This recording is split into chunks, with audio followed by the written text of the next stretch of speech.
What is it to be a minimalist? Why aren't you a minimalist now? Or are you forced to be a minimalist, but you're actually spending all the money that you're making?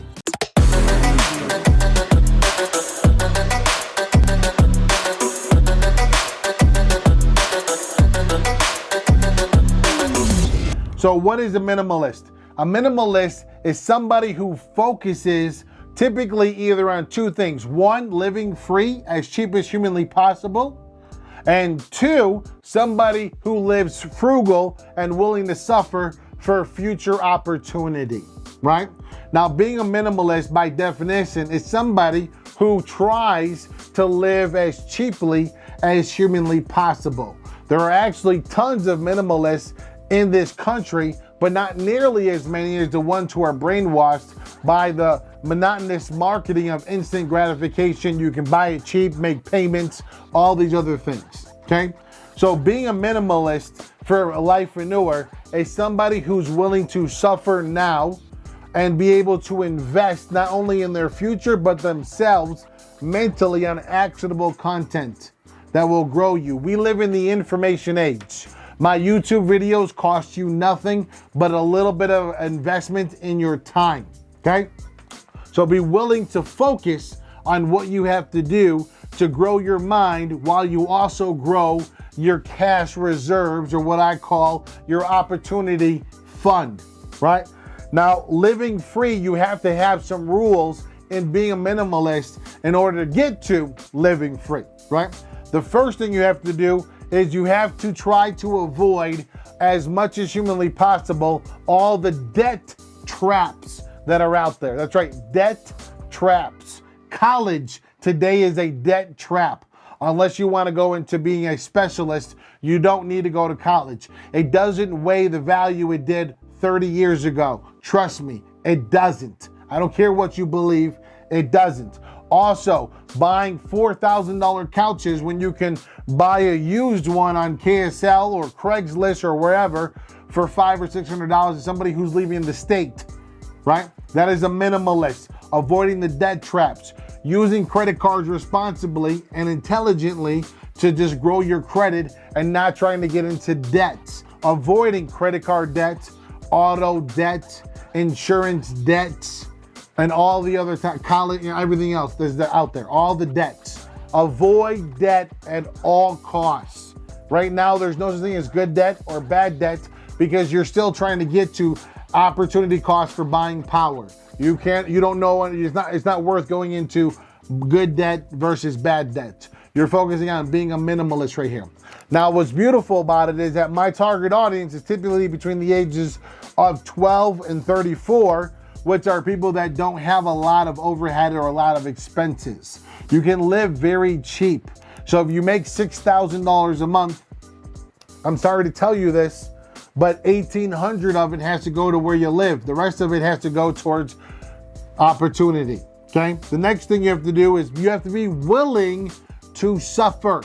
You have to be willing to suffer. I almost went into an extremist where I was actually going to be willing to live in my office, pay for the expense of my office, which is not that expensive, and then be able to go to the gym and pay $20 a month and go work out and shower there and go to a cleaning place and spend $8 a month on cleaning all of my clothes. And instead of buying and spending a lot of money on dry cleaning, I bought a steamer to steam all my clothes clean. And I didn't buy it online on Amazon or at the store for $200. I bought it on KSL from somebody who's moving a yard sale, and I found a steamer there for $15, right? It's all about being able to buy what you need as cheap as humanly possible to get to the next level so that you're stacking cash so you can actually invest in yourself in the future. And the goal is to get to living free status. Now, the cheaper your monthly costs are, the easier it is to get to living free, okay? Now, the problem with people is when they get to living free, what do they want to do? They want to increase their costs. And then when one thing happens, you got to go back work for somebody else because you increased your costs, right? So rather than going out to restaurants, make your own food. Rather than going to high brand stores, you go to Ross, you go to Marshall's and you buy last year's brand of shoes, clothes, socks. You're even willing to go to the Goodwill and buy suits and ties and all that stuff from there.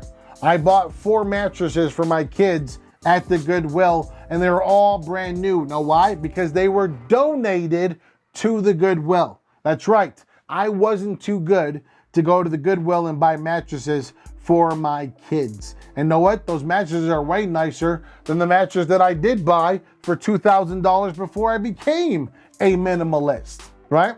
It's insane the stuff that you can buy if you check your ego and pride at the door and don't care about other people's opinions. That's the next thing you have to focus on, is stop caring what other people think. If you look at Gary Vaynerchuk, the guy lived as frugal as humanly possible, stacked all his cash for 10 years, and invested like 30, 40 grand into Facebook. And then over the course of 5 or 6 years, became worth millions of dollars because of it. He was willing to suffer to be able to live a better life. And now where is he? He makes $40 to $50 million a year. He owns a 9-figure advertising firm, and he invests in tens of hundreds of companies around the country. He even invested in Bitcoin, 25 grand, and is now worth like $3 million because he created opportunity costs. He established himself as a minimalist. While people were judging him for working at his dad's liquor store and wine company, and he's over there delivering wine to people's cars, he's over there thinking, all right, well, you may live the life now, but I'm going to live the real life in the future. Being a minimalist, it has one main rule. I am willing to suffer now to live free later. And later is not when you're 65 or 70 years old. Later is typically within 3 to 5 years. 3 to 5 years. If I told you that you're 19 years old and you can retire when you're 22 years old and live a minimal lifestyle, but you no longer have to work a job that you hate, you no longer have to work for somebody you don't respect, and you can start doing things that nobody else your age can do, is that worth suffering? If the answer is yes, then the content is for you. Then you're a Lifeaneur. You're a Lifeaneur, Lifeaneur. Welcome to the family of mastering leverage and getting into the living free status. I'm proud of you. That's amazing. Be willing to do it. The other thing you have to focus on is free education. This YouTube channel is 100% free of charge to you. Absorb all the content possible. Be able to get out there and establish yourself and get out there and learn from other people who are doing it on levels you want to do it on.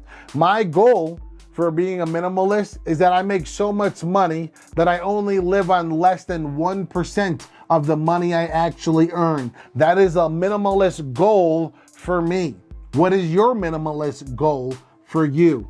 Understanding that minimalism is a choice. You can choose to be sold by the marketplace and be broke for the rest of your life because you have all this irrelevant shit that is not going to benefit your life positively at all. Or you can focus on suffering now, buying assets, and buy all the stupid stuff you want to buy with cash flow those assets produce, like Gary Vaynerchuk. You have to be creative. Be creative. You know, when I grew up and my mom was actually very poor because she didn't understand how money worked at all. She worked 3 jobs and we still got food from the church. We got big bags of groceries from donations and offerings at the church. Be willing to do that if you want to. Be willing to buy off-brand products. Be willing to, buy the iPhone 10 and keep that phone for 5 to 10 years. You know that technology is amazing.